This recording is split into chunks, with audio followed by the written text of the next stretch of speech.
Hey guys, alright, we're going to start off area of composite figures.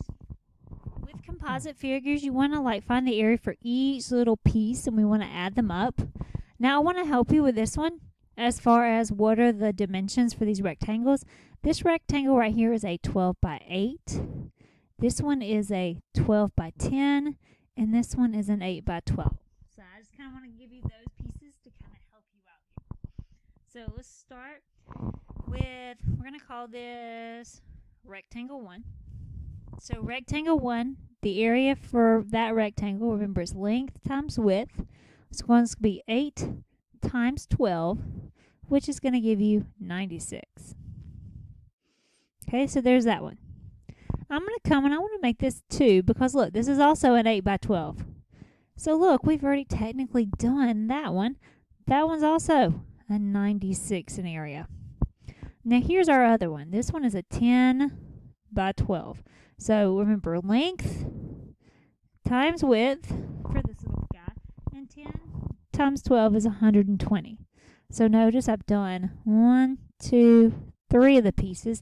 Now I have 2 triangles left, and these 2 triangles, they're both the same size. Remember, to find the triangles, area equals half of the base times the height. Well, notice here, our base, our bottom of the triangle, that's 10, okay? So this base is 10. Now notice our height of the triangle, look how tall it is, that's going to be 9.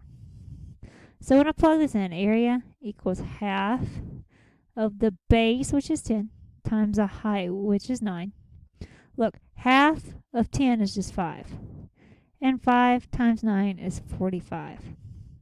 Now notice there's 2 of these triangles. There's one of them, and then there's 2. So I'm going to write 45 again.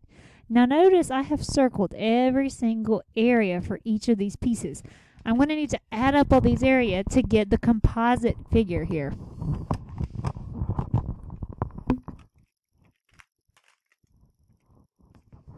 So grabbing out my calculator, I got 96 plus, gee whiz, guys, calculator. All right, 96 plus 120 plus 45 plus 45. See, I've gotten 402, and I just want to make sure that that looks right. Yep, I think that's right. All right. So this first one, the area is 402 centimeters squared.